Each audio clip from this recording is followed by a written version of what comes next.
ورحمه امي انا انه جه من 3 ايام بسني وانا قاعد في المكتب وقال لي كل شيء تمام.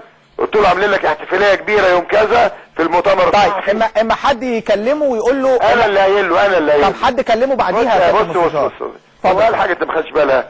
قال لك مش عارف مين كلم سمير. سمير ده ولد كذاب، انا طرده من النادي. سمير ده اللي ضيع شيكابالا. سمير ده اللي كان شغال عند ممدوح عباس. سمير ده ابعد عننا بقى وخلي الواد يفوق. سمير ده ما يقدرش يتكلم حد في مجلس الاداره. سمير مين؟ انا طرده من النادي. سياده المستشار عشان يعني بص انت في النهايه انت مش سالتني دلوقتي؟ ايه؟ انت مش سالتني. بقول لك انا اللي ببلغه شخص انا. قلت له يا ابني اعمل لك احتفاليه محترمه تليق بيك عشان ما ينفعش شيكابالا يرجع كده. ما انا عايز ارجعه الحياه الرياضيه بطريقه يعني فيها برضه ابهار. تمام. خلي بالك. تمام. لان واحد بقاله 2 كان خلاص بطل. فخوفا عليه هو جه بيقول لك انا قاعد في المكتب، كان اعضاء مجلس الاداره قاعدين، راح داخل مع امير ومع احمد اكتر 2 بيحبوه طبعا في مصر كلها، وراح بايسني. انا كنت قاعد. واخد بالك عشان انا عندي في الرباط في رجلي ما اعرفش ايه اللي حصل في الرباط، واحمد جاله غضروف وجلطه. يعني مش يعني انت مش هتلعب الماتش الجاي يا سياده المستشار؟ العب ثاني يا عم، ده انا محتاج 6 انا ما اعرفش ايه الغضروف اللي جالي ده، اسمه رباط ولا مش؟ لا جالي رباط، واحمد جاله غضروف الفقره السادسه والسابعه، وكان تشخيص غلط. واحد قال له كيد النسا ولا مش عارف. سلامته. اول ما قال له عرق النسا فمراته زعلت. قلت لها ده عرق النسا هو جاله.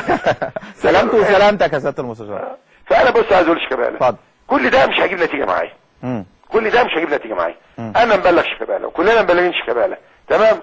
هو نام، هو سهر، هو ملوش حد قال له ما كانش عايزه الكلام ده يا خالد عشان خاطري. ده اللي بيزعلني. طب ما الميدو قال ليه كده؟ نعم ميدو قال لي انا ان هو في اسوان. ما هو برضه ميدو، ما هو ميدو بيعتبر اخوك كبير وعارفين ان انا هزعل. فقال لي معلش طياره اسوان اتاخرت والولاد نايم عندي في مراسي. فانا ضحكت خلاص. طب اقول لي اعمل ايه؟ اقول لي الميدو ايه؟ انا مقدر طبعا ان ميدو وما كذبش، لكن عايز انت عارف الكذبه البيضاء عشان يعني يخلص موقف، واخد بالك. لكن انا عاوز اقول لشيكابالا يا ابني انت غلطت في حق نفسك، والحب والاخلاص مش بالتصرفات دي. وسمير عبد التواب ده انا طرده من النادي، ما يقدرش يخش بابط النادي. انا اللي بقول لك ده اللي كان نايم على حجر ممدوح عباس. ده اللي كان بيعمل مداخلات لو تفتكر قبل ما يحلوا المجلس بتاعي. تعالى في شيكا بس، تعالى خلينا في شيكا. ما انا بقول لك ما هو سؤال قال لك سمير، ما انا سمعت كلمه. بس خد بالك يا سياده المستشار والله العظيم قال لك ايه؟ انا متربي مع شيكا مش هيحلف برحمه امه الا ما يكون حد قال له. ما هو قال له، ما هو قال لك سمير برضه. طب ما هو مش هيحلف برحمه امه. انا مصدقه، بس هو قال لك ايه؟ سمير عبد التواب هو اللي قال له. تمام.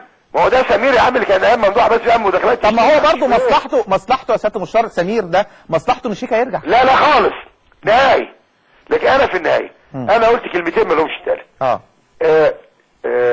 ده عندي وعند احمد وعند امير. يعني الناس بتقول لك امير بيدخل ايه؟ ما امير هو اللي جاب فيريرا. وهو عايز يسافر على حسابه. وبتشيكو لما جه قعد على حساب امير هنا ولا حاجاته على حسابه. واي حد هيساعد النادي هنشيله فوق دماغنا. تمام. العقد النفسيه دي مش عندنا، اي حد بيساعد اهلا وسهلا. تمام. لكن انا بقول لشيكابالا انت اخطات خطا كبير، واي مبرر هتقوله غير الحقيقه محدش يقتنع بيه. خاصه انا اللي قايل لك شيكابالا قلت لك عايز اعمل لك يوم جميل احتفاليه كبيره ترجع بيها الملاعب بشكل محترم، ودعيت لك. وعلى فكره ما كانش الاستاذ محمد صادق يعرف، انا اللي كلمته وهو موجود معايا ودعيته. قلت له عايزين انا وانت يعني نرجع الوقت للحياه تاني. طب عايزين نحل الموضوع يا سياده المستشار. حل هذا الموضوع زي ما انا قلت. اتفضل. شيكابالا يطلع مش عند حضرتك، يطلع يعمل مؤتمر ويعترف انه اخطا، يعتذر للنادي الزمالك وكيان الزمالك وفي مجلس اداره. نعرض على مجلس الاداره. احنا ما عندناش مشكله، احنا لا بعتنا فلوس ولا لسه العقد الساري. واخد بالك. واحنا من البدايه والنهايه يعني دي الاسماعيلي يعني برضه عايز اقول لك احنا مش ضد مستقبل الولد. طب ما ممكن الاسماعيلي ياخده مباشره. طب معلش يا استاذ مشار بص اسمعني بس يعني والله انت عارف يا استاذ مشار ان انا بحبك جدا وبقدرك، وانت عارف ان انا كنت في يوم من الايام كابتن نادي الزمالك واحنا عشره ما بيني وما بين حضرتك من سنه 92. تمام.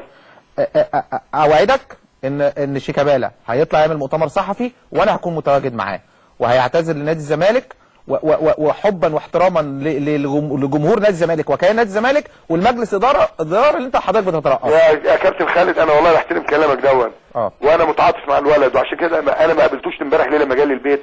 عشان انت عارف برضه، انت عارف العاطفه عندي يعني زياده. انا عارف عني ان انا راجل. انت طالما اتخذت قرار عودته يا سياده المستشار، انا عارف مؤتمر مش مؤتمر هو هيجي تاني وهيبقى. لا يا سوري انا ليه بعمل له مؤتمر؟ هو المؤتمر ده ما انا كان عندي 100 موضوع اتكلم فيهم. صحيح. تمام. فانا قصدي مش معنى كده انه ما راحش ان احنا نلغي كل حاجه. قلت عليه الماس عليه شويه تراب.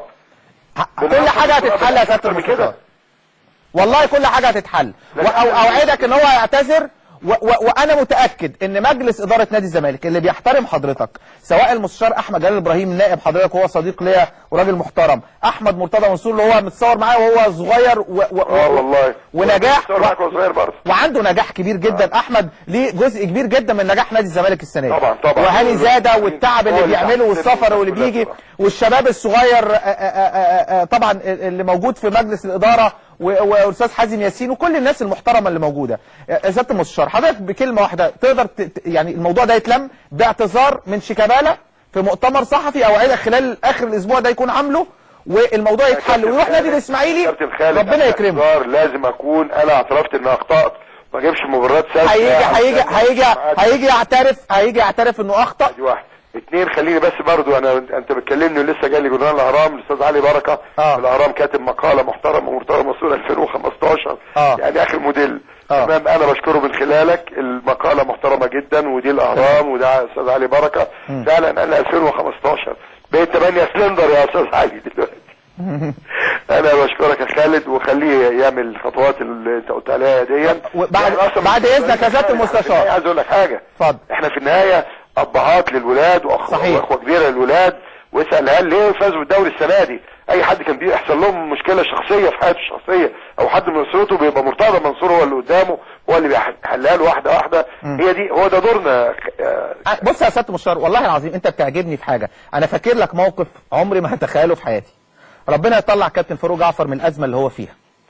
بس انا فاكر ان انت في يوم من الايام كابتن فاروق جعفر كان ضدك في الانتخابات في نادي